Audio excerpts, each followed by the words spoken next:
Selamat pagi, salam sejahtera untuk kita semuanya. Ya, assalamualaikum warahmatullahi wabarakatuh. Ya, yang saya Waalaikumsalam. banggakan mahasiswa Indonesia ya, yang hadir dalam acara Vicon ini ya.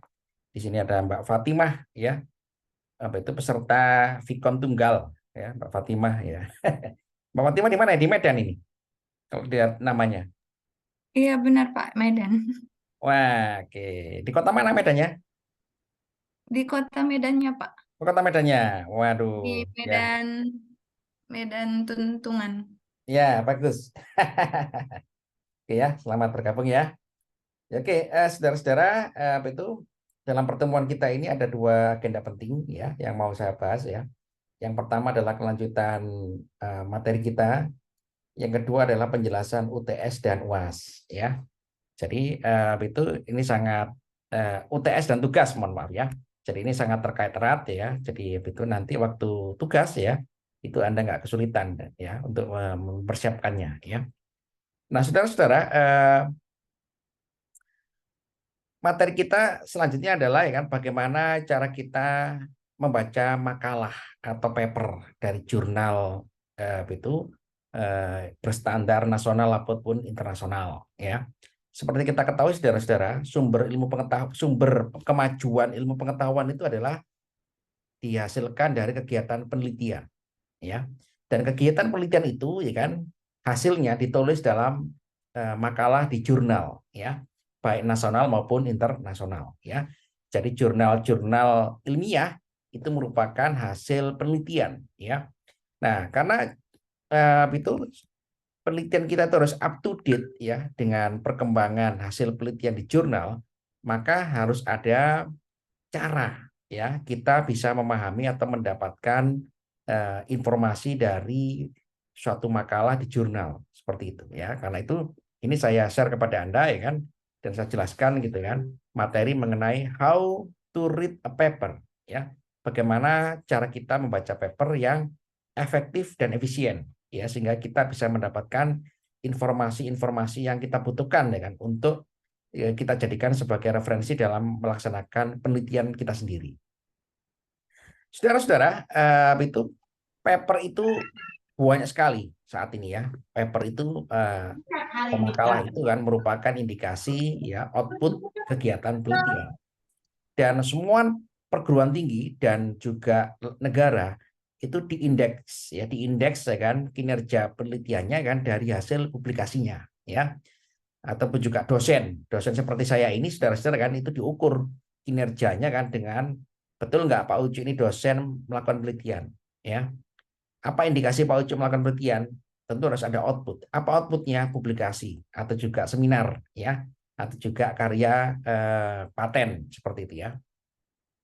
Nah, saudara-saudara, paper itu merupakan bagian penting dari kegiatan penelitian dan juga kegiatan akademik ya, karena itu paper itu nanti menjadi bagian akademik kita ya kan.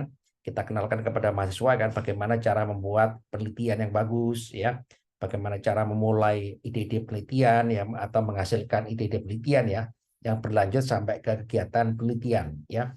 Nah, saudara-saudara, paper itu kan sekarang ini lebih mudah karena paper sekarang ini di jurnal rata-rata baik internasional maupun nasional sekarang sudah online semuanya ya.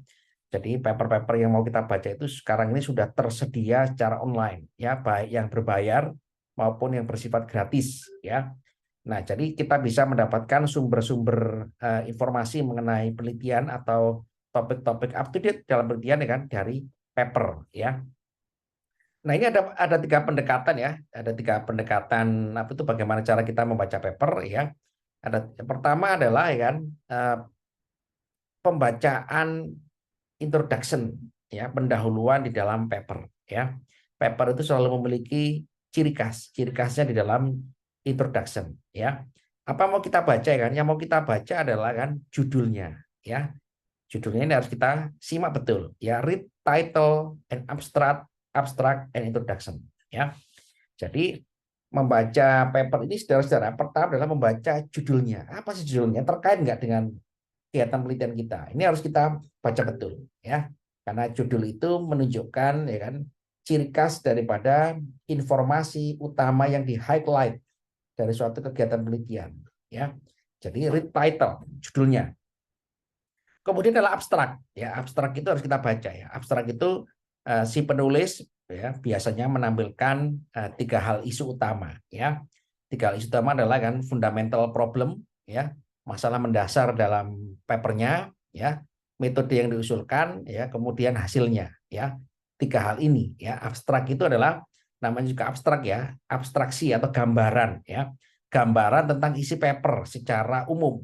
Ya, atau secara dasar. Ya, jadi kalau kita mau baca abstrak ya kan, paling tidak kita dapat 3 informasi ini kan, permasalahan utamanya, ya, metode yang dia gunakan secara umum ya, kemudian hasilnya, ya, hasil yang terbaik. Hasil pun juga gitu. Hasil penelitian kan banyak sekali di dalam paper ya, tapi dia berusaha menampilkan kesimpulan dari hasil analisisnya, ya, atau juga hasil yang terbaik dari kegiatan penelitiannya, ya, itu di abstrak ya. Nah, introduction ini saudara-saudara, introduction ini adalah kita mengetahui suatu motivasi, motivasi daripada penelitian yang dilakukan. Ya, apa motivasinya? Ya, jadi introduction ini memahami kita yang membaca paper ya kan, untuk mencari informasi tentang outcome, ya, capaian, capaian yang dihasilkan dari kegiatan penelitian atau itu goal, tujuan-tujuan yang diharapkan dicapai oleh peneliti di dalam kegiatan penelitiannya. Ya, jadi introduction ini sangat penting. Ya, kemudian adalah kita juga bisa mendapatkan informasi tentang roadmap, ya, peta jalan penelitian, ya, peta jalan penelitian ya kan, yang itu digambarkan dengan apa? Dengan cara gitu kan, peneliti tadi itu menyampaikan di dalam pendahuluannya kan mengenai studi literatur, ya, studi literatur berdasarkan ya kan penelusuran ya referensi paper yang terup to date. Jadi dia menceritakan tentang betul permasalahan yang dia usulkan dalam penelitian itu, ya, itu juga ada justifikasinya. Justifikasi mana? Justifikasi adalah studi literatur atau state of the art, ya. Biasanya adalah 5 tahun terakhir ya, 5 tahun terakhir dari publikasi yang ada ya kan, itu menggambarkan tentang adanya concern ya atau perhatian terhadap masalah yang sama yang diselesaikan dari beberapa macam metode ya. Jadi state of the art ini tergambar dalam introduction atau pendahuluan ya. Jadi peneliti itu pasti menguraikan ya kan contoh-contoh gitu kan, paper-paper ya kan yang ya itu mengerjakan mengerjakan untuk menyelesaikan masalah yang sama ya dengan cara berbeda-beda ya. Nah, itu dia sampaikan dalam introduction ya. Kemudian di dalam introduction ini kan dia juga mengusulkan metode yang dilakukan di dalam penelitian ya, dan juga harapan-harapan yang diperoleh. Nah, kalau kita sudah bisa membaca ini gitu kan, judul, abstrak, introduction ya kan, maka kita sudah 50% ya informasi dari paper itu sudah kita ketahui ya, informasinya ya. Tinggal kita pertajam di dalam metode penelitiannya dan hasil analisanya ya, seperti itu. Kemudian itu yang kita baca lagi adalah paper itu biasanya ada subbab ya, ada section, ada subsection heading ya.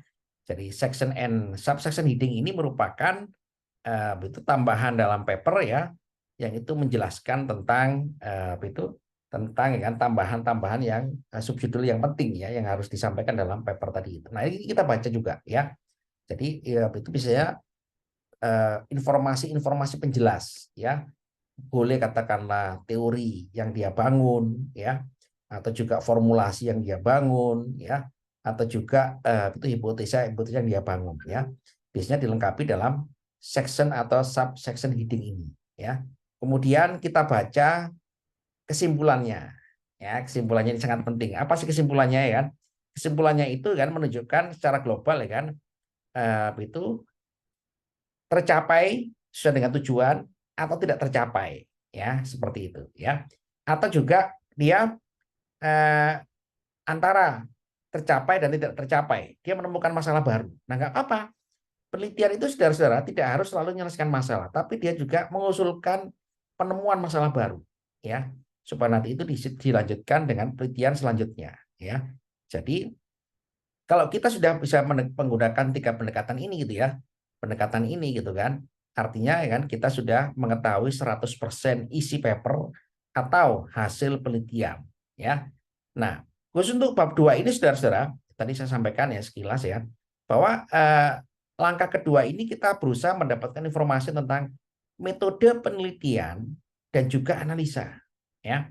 Jadi kalau kita sudah bisa memahami informasi ini ya, biasanya ini bentuknya apa kan? Bentuknya di bab 2 itu adalah teori yang dia bangun ya, developing teori ya. Teori development ya. Teori development itu adalah bersumber dari paper ya, bukan dari buku, tapi harus dari paper ya.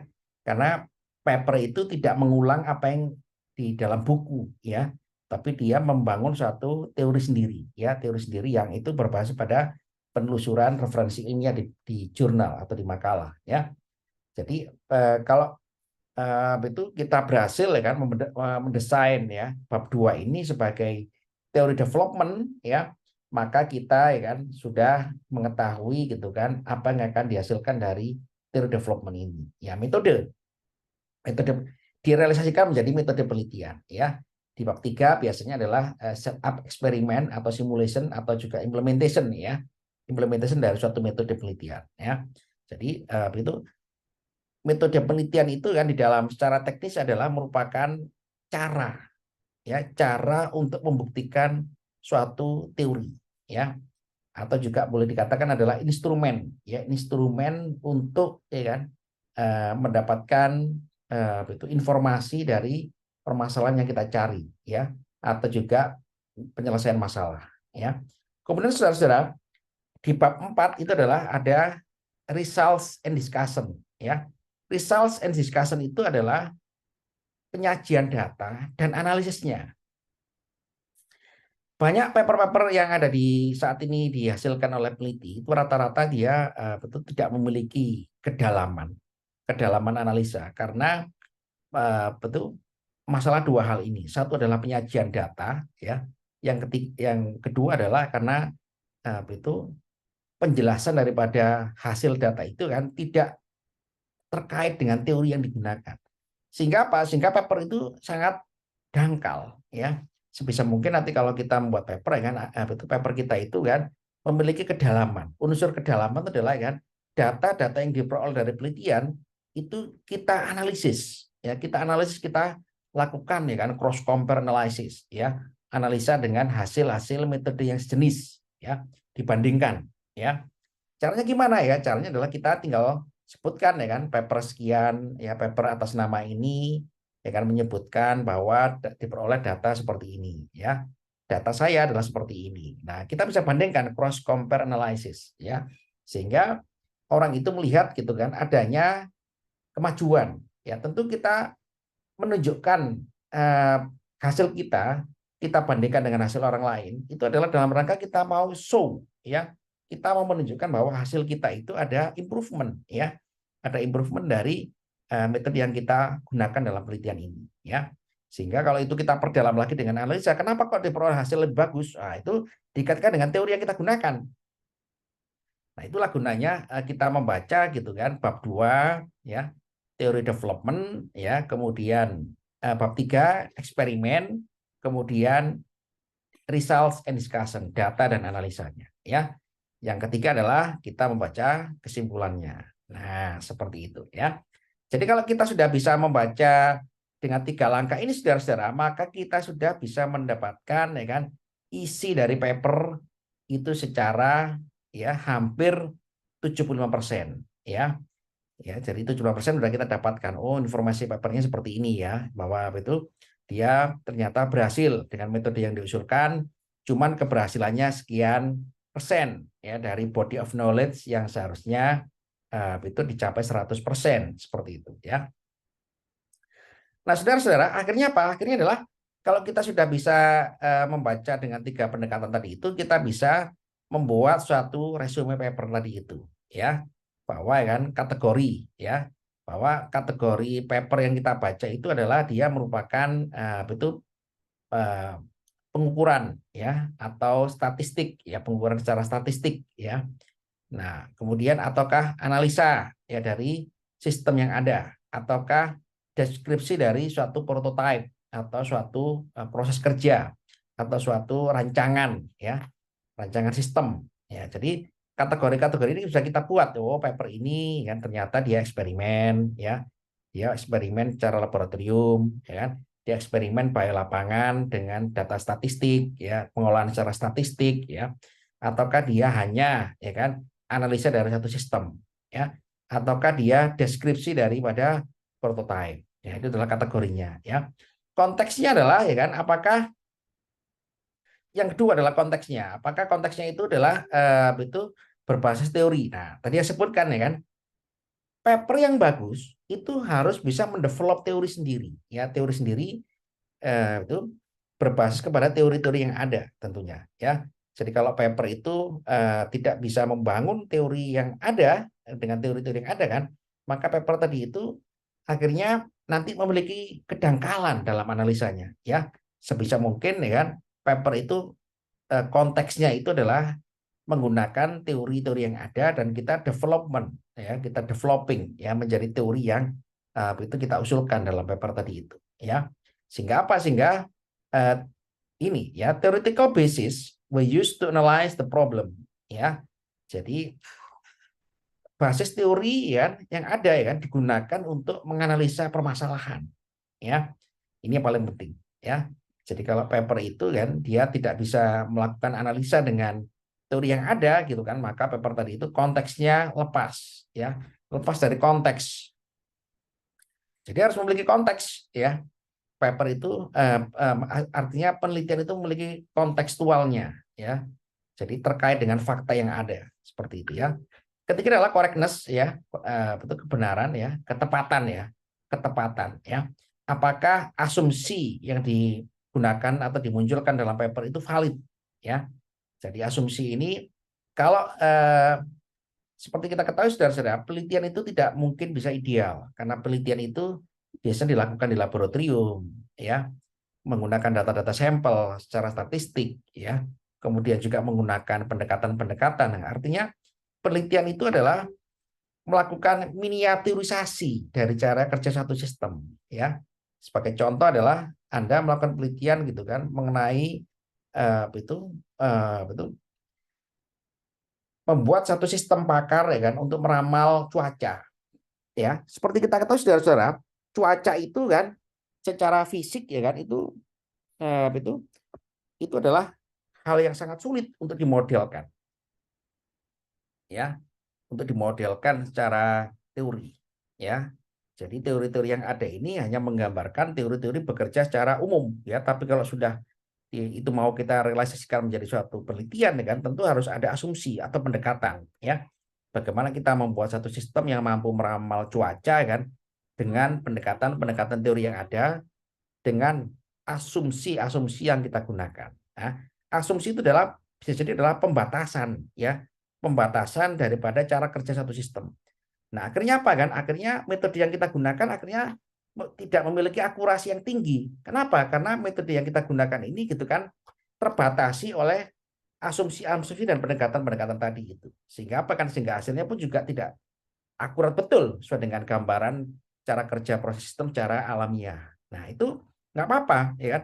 Itu adalah diizinkan ya dalam penelitian, bahkan juga sangat diizinkan ya kan, asalkan adalah asumsinya itu ya kan, asumsi-asumsi penelitiannya itu adalah rasional ya, rasional dan valid ya. Sebagai contoh gitu kan, Pak saya mau menggunakan itu peramalan cuaca ya kan dengan asumsi ya kan bahwa ya kan kecepatan angin itu konstan ya. Karena kan kalau faktanya kan kecepatan angin itu berubah ya. Tapi dalam penelitian Anda itu Anda mengasumsikan konstan. Konstan berapa?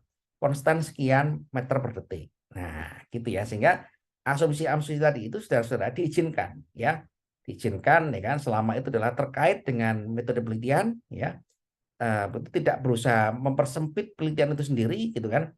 Tapi cukup mewakili ya, merepresentasikan daripada sistem fisik yang ada ya. Sehingga apa kan asumsi-asumsi ini saudara-saudara ya kan kita gunakan ya kan sebagai dasar gitu kan kita menentukan sampling data ya, mohon maaf, populasi data, ya kan, kemudian sampling datanya, ya, kemudian penggunaan metode statistiknya, dan seterusnya, ya. Selama itu asumsi-asumsi yang kita gunakan adalah rasional, ya, itu maka metode penelitian kita itu dianggap sebagai yang valid, ya, seperti itu.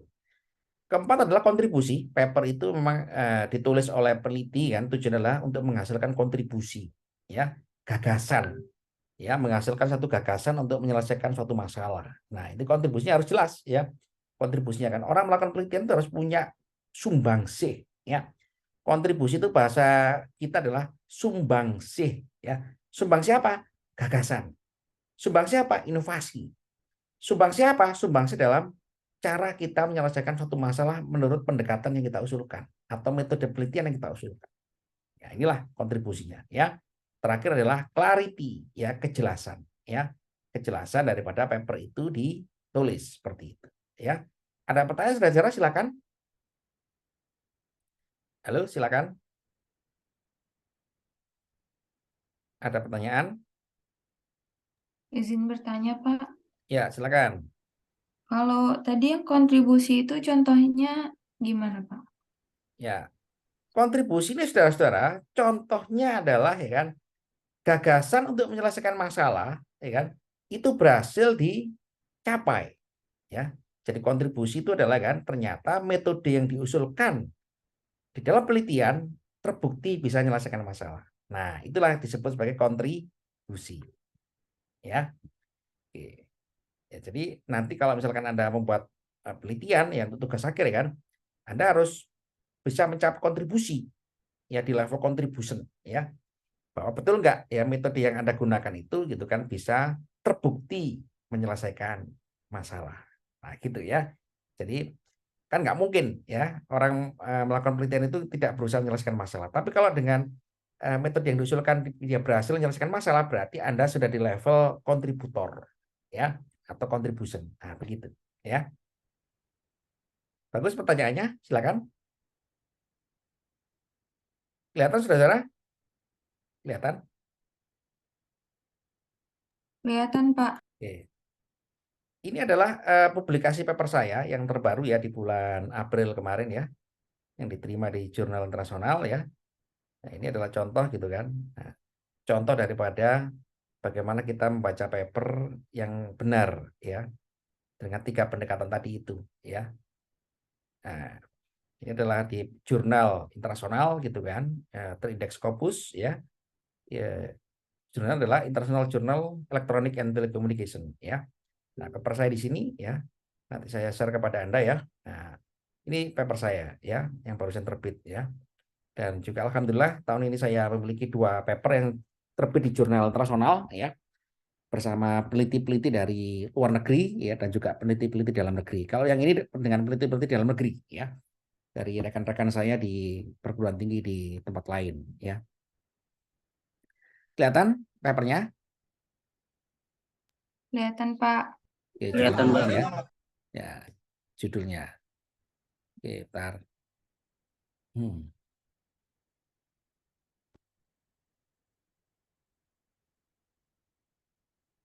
Nah, inilah apa itu judulnya, ya. Nanti saya tampilkan ini PDF-nya, ya, PDF-nya, ya. Jadi saudara-saudara, kan, jurnal-jurnal sekarang ini semuanya online, ya. Ada online yang berbayar, ada yang tidak berbayar, ya. Nah, kebetulan kalau jurnal saya ini bisa diunduh oleh siapa saja, ya. Oleh siapa saja yang mau itu membaca tentang hasil penelitian dari yang ditampilkan oleh jurnal ini, ya. Nah, sebagai contoh, saudara-saudara, kan, itu. Nah, kelihatan, ya? Kelihatan? Oke, ini saya unduh aja, ya, saya unduh, gitu kan. Oke. Oke, saya unduh aja, kan. Nah, biar jelas. Kelihatan papernya, saudara-saudara? PDF-nya kelihatan? Kelihatan, Pak. Nah, apa judulnya, Fatimah? Coba dibaca. The improvement of fiber detection method to enhance the output of amplified received relying on VSO communications. Iya, terima kasih, ya. Jadi paper itu contoh yang sederhana seperti ini, improvement, ya, peningkatan, ya, Peningkatan apa ya? Peningkatan teknik yang sudah ada. Ini tekniknya sudah ada, fiber detection method ya.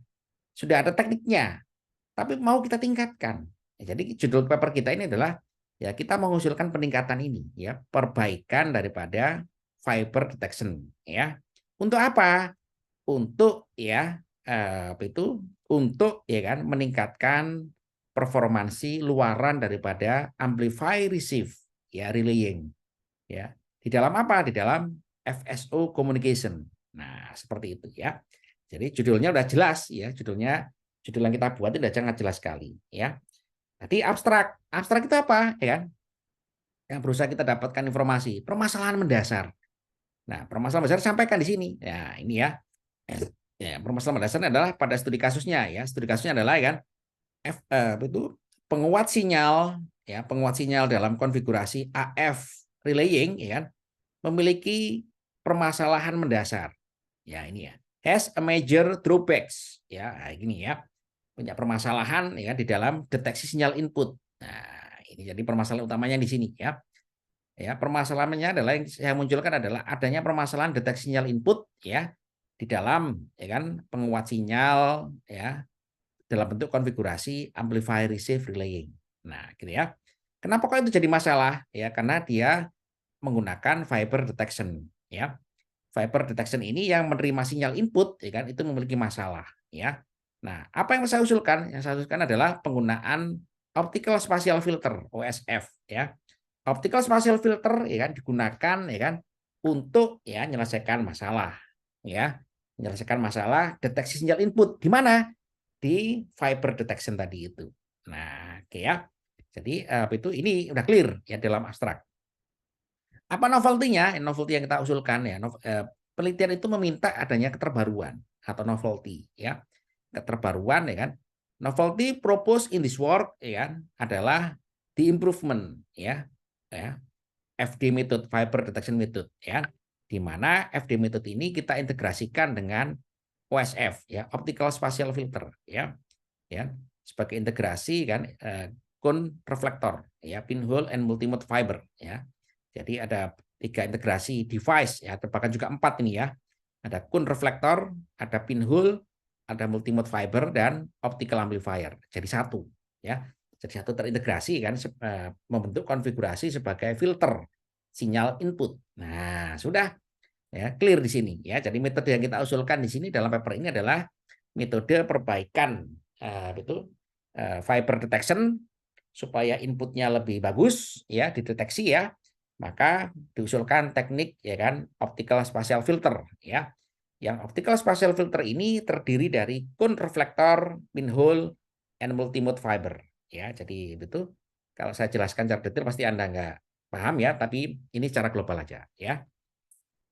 Nah, saudara-saudara, setelah kita mengusulkan metodenya, ya, novelty-nya, gitu kan, maka outcome-nya, ya, apa capaiannya dalam penelitian ini? Outcome-nya adalah the OSF, ya, produce an optical signal, the input of the OA, which minimizes, ya, the effects of turbulence, background noise, and signal fluctuation. Nah, tadi Fatima tanya, apa Pak contohnya kontribusi? Nah, ini contohnya kontribusi, outcome, capaian, ya.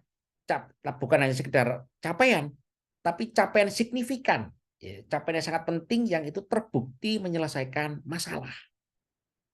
Ya, jadi nanti kan dalam Anda menyusun metode tugas akhir ya, usahakan adalah solve the problem, menyelesaikan masalah. Kalau Anda ya kan bisa menyelesaikan masalah, ya maka Anda sudah berada di level contribution, ya seperti itu, ya.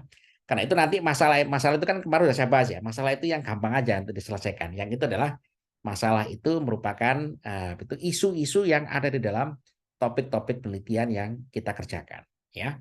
Sehingga apa ya kan? Nah, ini kita buktikan dengan apa ya kan?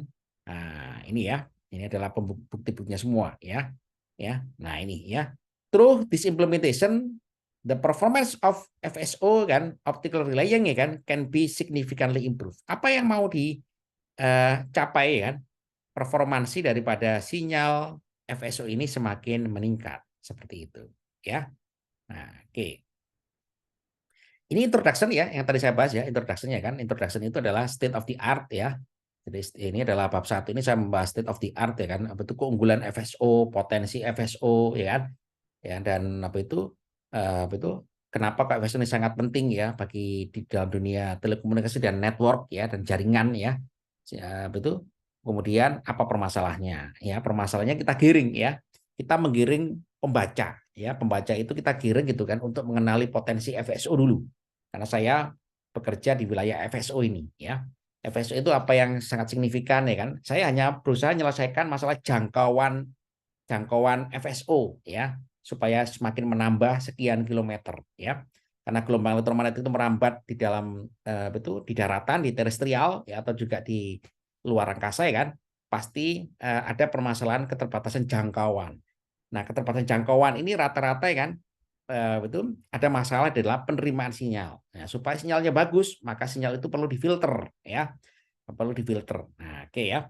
Nah, penelitian itu saudara-saudara gitu kan. Nah, ini saya sampaikan juga ya. Nah, ini ya. Nah, cara orang memperpanjang jangkauan itu menggunakan namanya device atau unit optical amplifier, penguat sinyal. Nah, penguat sinyal ini ya mostly berbasis fiber detection. Nah, gitu ya. Jadi kita menggiring pembaca. Fiber detection ada masalah ya. Nah, masalahnya kita selesaikan dengan optical spatial filter tadi itu. Ya, gitu ya. Nah, penelitian kita saudara-saudara juga merupakan kelanjutan dari penelitian saya sebelumnya ya, atau juga dari penelitian yang lain ya. An optical spatial filter was successfully developed and implemented in the receiver of an FSO as the implement of technique for direct detection. Nah, ini ya, sudah ada penelitian sebelumnya, baik dari kita sendiri atau dari orang lain. Ya, jadi optical spatial filter itu sudah ada, tapi mau kita tambahkan ya di dalam penelitian yang saat ini ya. Sehingga ini sudah kita jelaskan ya kan, keunggulan daripada optical spatial filter ya, dan cara optical spatial filter ini diimplementasikan dalam eksperimen. Nah, ini adalah penjelasan cara globalnya ya. Nah, ini ya. Kemudian kontribusi. The main contribution of this work. Nah, itu dijelaskan ya. Ya, ini ya. The main contribution of this work is to improve performance of FSO that is configured in the scheme of relaying network ya. The optical has an advantage ya kan, to expand the length distance of optical propagation through the atmosphere ya kan, without fulfilling the requirement of line of sight between TX and RAs. However, in each node of the RN, the implementation of AF and AR relaying technique that uses an OA ya kan, does not save from turbulent aspect ya.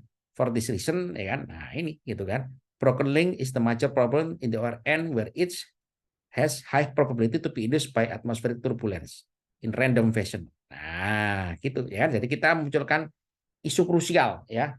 Isu krusial ya kan. Kenapa kok ini perlu diselesaikan ya? Dan itu juga perlu adanya kontribusi agar ini dengan metode yang kita usulkan untuk diselesaikan ya. Nah, ini kita development teori. Bab 2 kita development teori ya, development teori gitu kan. Nah, ya development teori ya kan. Nah, tentu ada apa itu pasti akan muntah-muntah kalau saya jelaskan ini ya. Kan ada rumusnya ya.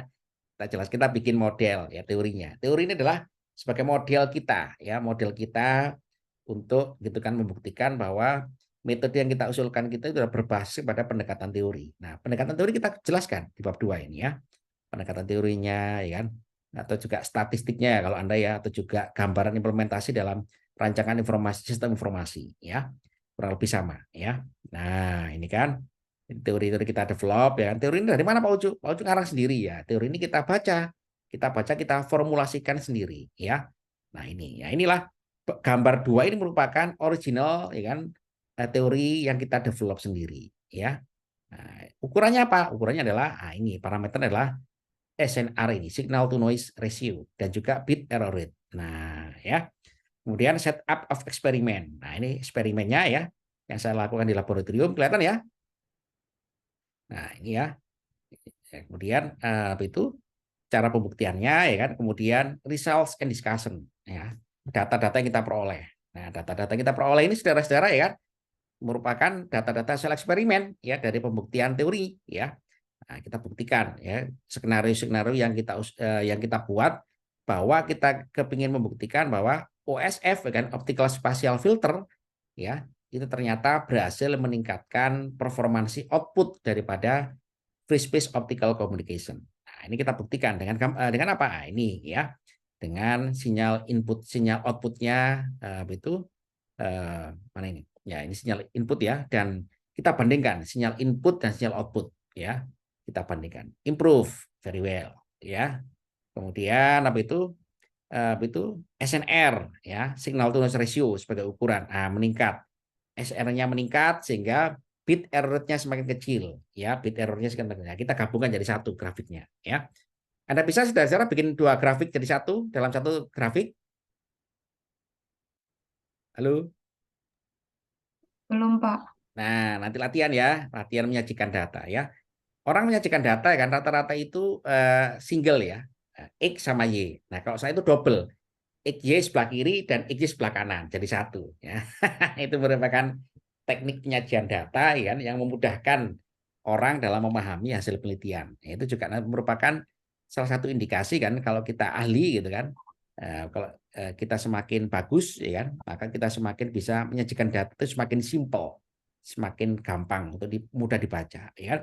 Data ini kan mudah dibaca. Oh, signal to noise ratio meningkat ya, bit error-nya semakin kecil. Nah, langsung terhubung langsung. Oh, ketahuan ya. Oh, yang langsung terhubung langsung ya dengan variabel atau parameter yang sama. Nah, gitu kan ya. Seperti itu. Nah, kemudian kita buktikan dengan betul pembuktian yang kedua adalah hasil pengukuran yang kedua adalah signal spectral analysis. Nah, kelihatan ya dari sini ya. Nah, gitu ya. Nah, ini kita buktikan ya sinyal aslinya ya, waktu dipancarkan dari sumber ya, kemudian sinyal waktu diterima ya kan, waktu merambat. Nah, sinyal-sinyal ini adalah sinyal yang merambat ya, waktu diterima di betul receiver ya, kemudian hasil improvementnya ya, yang D hasil improvement ya, E hasil improvement ya kan, F hasil improvement ya kan, G hasil improvement ya. Kelihatan ya, sinyal yang asalnya aslinya seperti ini ya, yang C ini kan hancur ini sinyalnya ya, hancur gitu kan, menjadi secara bertahap menjadi semakin halus. Nah, ini ya, semakin halus. Nah, sini juga semakin halus lagi. Nah, halus kan? Betul nggak? Halo? Iya, Pak. Semakin Nah, halus. semakin halus. Ya, ini aja sebetulnya. Jadi penelitian itu sebenarnya gampang. Menghasilkan hasil yang terbaik. Ya. Cuma hasil yang terbaik ini harus kita lakukan dengan pembuktian. Ya, dengan statistik boleh, ya, pengukuran di laboratorium boleh, pengukuran di lapangan boleh, rancangan sistem boleh, ya. Jadi adalah terkorelasi antara teori yang kita develop dengan hasil penelitian yang kita peroleh, ya, seperti itu. Nah, ya kan? Ini juga apa itu hasilnya kita buat kesimpulan, ya. The performance of optical signal amplification in the AR relying scheme on FSO has been improved by configuring the integration of OSF with the EDFA to deliver an optical signal with a minimum turbulence FX modulation. Nah, ini aja sebetulnya ya. Kesimpulan cuma ini aja ya, cuma kita tambahkan penjelasan berdasarkan data. Nah, sudah ya kan. Sehingga jurnal kita berarti penelitian ini signifikan ya, sehingga diterima di jurnal internasional ya. Gitu saudara, gampang ya. Nah, ya, referensi kita gunakan juga referensi yang mutakhir ya. Referensi-referensi yang mutakhir ya kan, paling tidak 5 tahun terakhir ya. Seperti itu. Seperti itu saudara-saudara ya. Ada pertanyaan? Pak, izin bertanya. Ya, silakan. Kalau untuk referensinya itu minimal berapa banyak, Pak? Referensi sebetulnya itu tidak ada batasan berapa banyak, tapi ada kepatutan ya, istilah kepatutan yang itu tidak ditulis secara code ya, tidak tertulis ya. Berapa banyak ya? Itu ya. Ya, semakin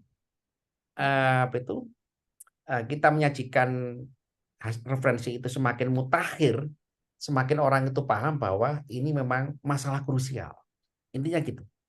Jadi referensi itu jumlahnya nggak dibatasi gitu kan, tapi ada kepatutannya. Ya, kepatutan itu artinya kan paling tidak ya kan 5 tahun terakhir ya. 5 tahun terakhir gitu kan, masalah itu sudah diteliti oleh peneliti dari seluruh dunia. Sehingga apa ya kan? Jurnal-jurnal itu tidak membuat syarat gitu kan, minimal sekian ya, jumlah maksimal sekian, tidak ya. Tapi dia yang umum itu adalah jurnal dari 5 tahun terakhir penelitian seperti itu. Nah, jumlahnya Baik. berapa? Ya paling tidak ya minimal ya 10 pun boleh ya. Asal jangan nggak ada referensi. Yang fatal itu nggak ada referensi. Ya, ya kepatutan itu paling mbak ya minimal ya 10, 15 seperti itu ya. Itu Baik. Fatima ya. Iya, Pak.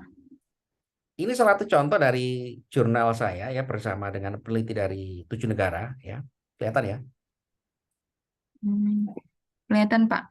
Nah, ini itu dari 7 negara ya. 7 negara ya. Ini saya tunjukkan aja kepada Anda ya. Terbit di bulan tahun ini juga ya, 2023 ya kan.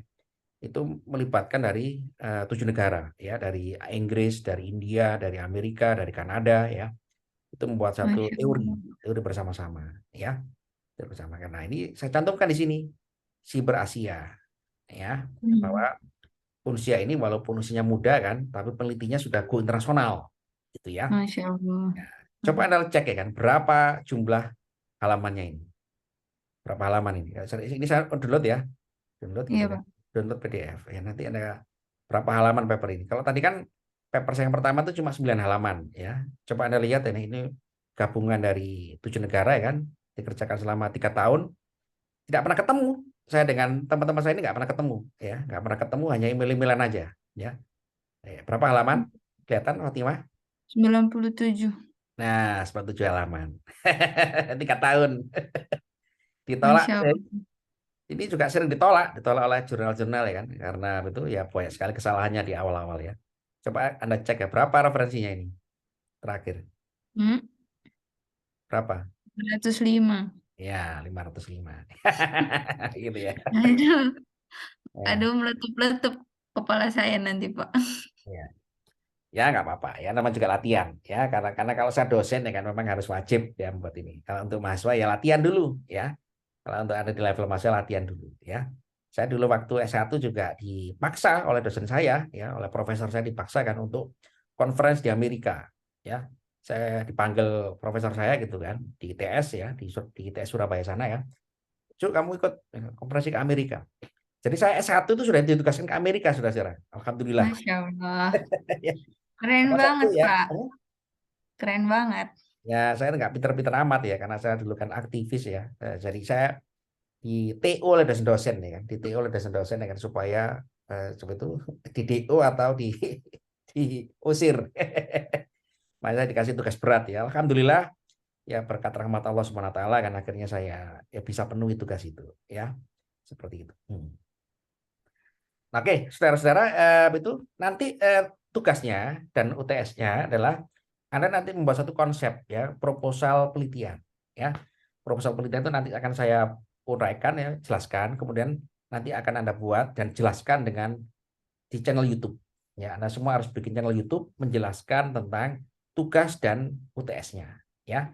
Jadi UTS-nya nanti adalah presentasi presentasi hasil pengerjaan Anda ya. Tugasnya adalah upload dokumen aja. Tugas itu saya nilai dengan upload dokumen ya. UTS-nya adalah upload link channel YouTube. Penjelasan daripada tugasnya. Jelas ya? Jelas, Pak. Jelas, Pak. Ya. Kemudian channel YouTube itu akan saya nilai jika ada tampil video Anda ya. Jadi kalau video Anda kan mohon nanti yang seperti Mbak Fatima ya. Misalkan betul harus tampil wajahnya ya. Tampil wajahnya kan supaya kita tahu ya. Kita tahu ya, kalau misalkan pakai cadar ya silakan ya, yang penting adalah itu Anda ya, ID Anda ya, itu nggak ada masalah ya. Jadi Anda boleh misalkan yang pakai cadar boleh silakan, yang pakai jilbab silakan, yang penting sopan ya, sopan dan jelas itu siapa yang menjelaskan, itu aja sebenarnya. Jadi eh, originality ya, originality dari siapa yang membuat, siapa yang menjelaskan, seperti itu ya. Nah, minggu depan akan saya buat deskripsi uraian tugasnya, ya kan? Anda tinggal membuat satu dokumen, ya. Kemudian Anda cari paper-paper yang terkait, ya, minimal 10 paper aja, ya, 10 paper dari jurnal online internasional atau nasional, ya. Bikin resume, kemudian dimasukkan dalam tugas. Ya. Hmm. Kemudian dijelaskan dengan vlog di channel YouTube. Ya, jadi Anda seluruh manusia itu wajib punya channel YouTube.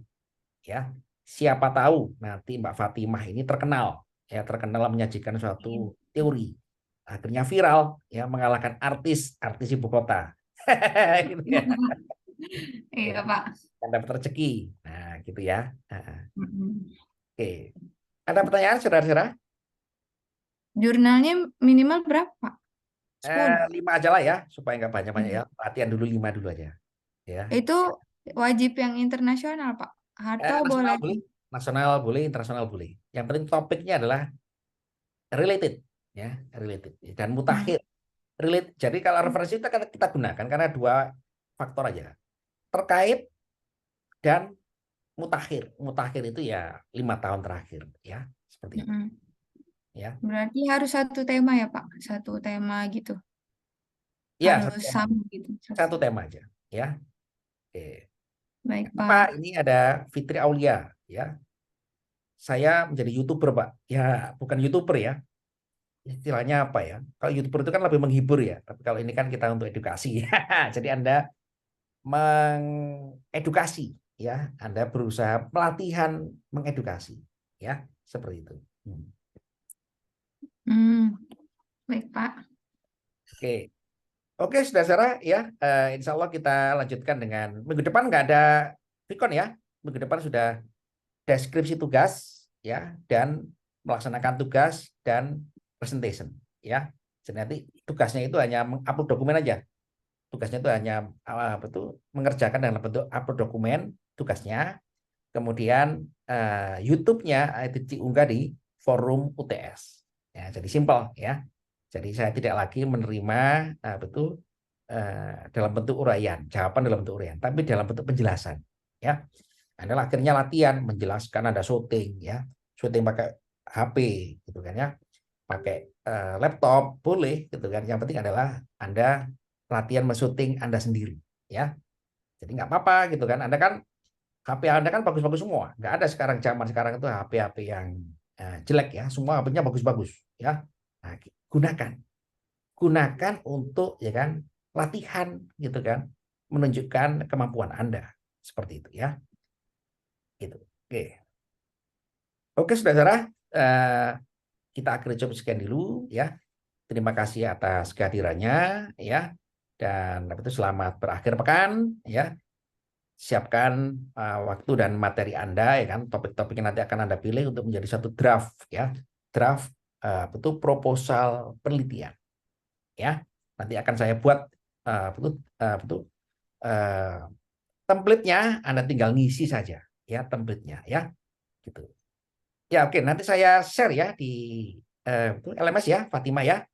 Mbak Fatima dari Baik, Pak. Medan ya, saya sangat bangga sekali pada Anda, Mbak Fatima ya. Saya juga cocok dengan makanan di Medan ya. Di sana ada kerang, kerang gede-gede Oh itu ya. ya. Heeh. Dan nasi goreng Aceh. Baik, Pak. Mie Aceh, Pak. Ya, mie Aceh kemarin saya juga Bobrok. tahu, ya. Dan juga duriannya, masya Allah, luar biasa ya. Jadi Hmm. Medan itu luar biasa ya. Saya sangat Ya, bangga Pak. ya. Oke, terima kasih saudara ya. Kita ketemu lagi setelah UTS ya. Jadi persiapkan, Anda harus optimal, usahakan dapat A ya. Dapat A ya. Jangan dapat B ya. Nanti semangat ya, silakan dipersiapkan ya. Dan itu waktu juga harus diatur ya, karena kuliah online ini memang harus bisa ngatur waktu sambil Anda bekerja, sambil melakukan aktivitas yang lain ya. Sekian dari saya, terima kasih. Selamat siang. Assalamualaikum warahmatullahi wabarakatuh. Ya. Waalaikumsalam. Waalaikumsalam. Terima kasih.